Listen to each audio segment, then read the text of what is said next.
in the tranquil village of Edo, where the supernatural was woven into the fabric of daily life. One mystery stood out. Above all others, the story of Emeka, once a hard-working and beloved man. Emeka's untimely death had left a deep void in his family.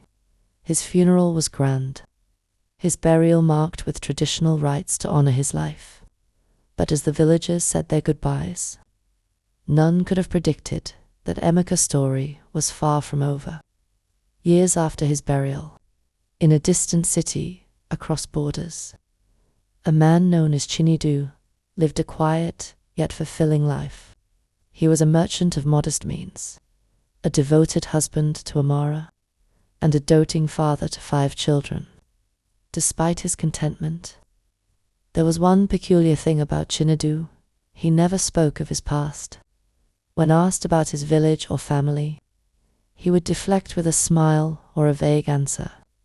"Why do you avoid your hometown?" Amara once asked, her voice tinged with curiosity. Chinedu took her hands gently. "The past is like a river, my love," he said. "It flows away, and we must let it go."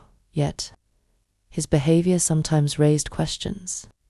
Chinedu avoided mirrors, seemed uneasy during traditional ceremonies, and would retreat to solitude whenever conversations turned to his roots. One fateful market day, a trader from Omanechi arrived in the city for business. As he strolled through the market, his gaze landed on Chinedu, helping his children load goods into a cart. Obina froze. His heart raced. He had seen that face before years ago. At Emeka's funeral. "It can't be," Obina whispered to himself. "Emeka is dead," overwhelmed with disbelief. Obina hurried back to Edo, recounting his sighting to the villagers. "I saw him," he declared. "He is alive, living in another land with a family." The news sent shockwaves through the community. Emeka's family, who had mourned him for years, dismissed the story at first. But curiosity, hope, and fear began to gnaw at them. Could it be true? Determined to find answers, Emeka's brother and a group of elders traveled to the distant city. Days of searching finally brought them to Chinedu's home. When they knocked on the door, Chinedu answered, his face pale and trembling as he saw the familiar faces from his past. His wife and children, sensing his unease, gathered around him. Chinedu staggered back. His form began to waver. The air around him grew heavy. Turned wife with a broken voice, he said, "I'm sorry. I can't stay before their eyes." Chinedu vanished, leaving behind a stunned family and a group of villagers, grappling with what they had witnessed as stories unfolded. Amara shared details of Chinedu's behavior.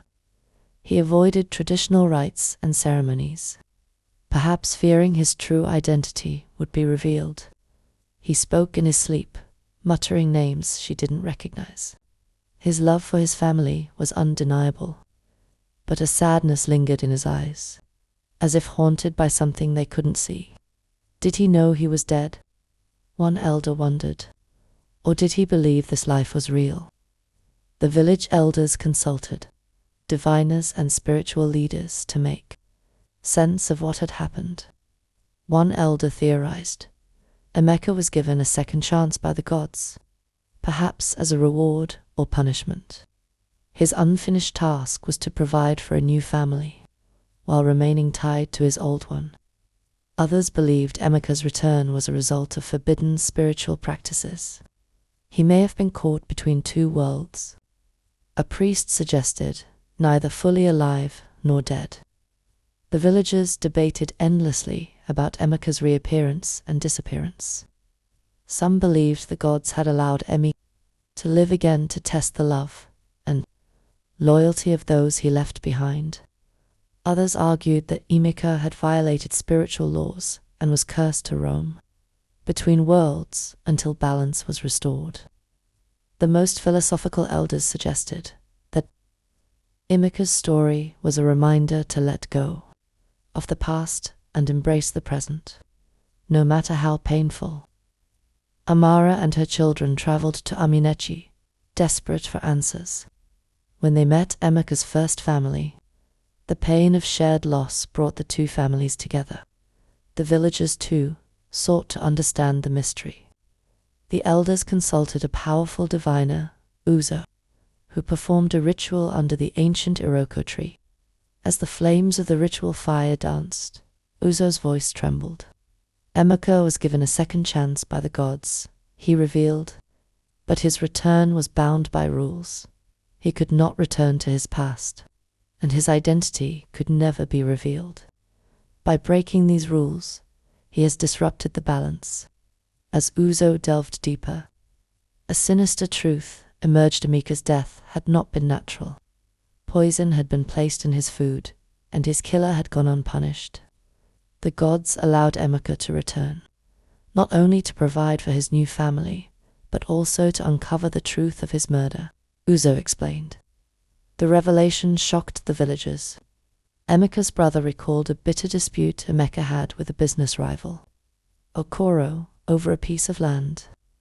Okoro had vanished after Emeka's death, further deepening suspicions.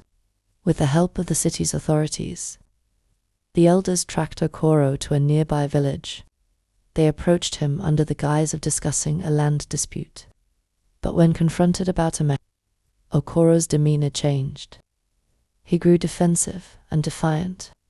"You have no proof," he sneered. "The past is dead, just like him." But the elders persisted, presenting testimony from witnesses and inconsistencies in Okoro's alibi. Under mounting pressure, Okoro broke down and confessed. "I poisoned his food," he admitted. "I thought he was gone for good." How is this possible? Okoro was taken into custody, ensuring that justice was finally served. Amara and her children settled in Omuni, embraced by Emeka's family and community. Together, they pieced together the fragments of his life, honoring his memory and finding solace in their shared love for him. The village, too, learned from the tale. They held ceremonies to honor the mysteries of life and death, ensuring that Emeka's spirit found peace. His story became a legend, passed down through generations as a tale of love, loss, and the unexplainable.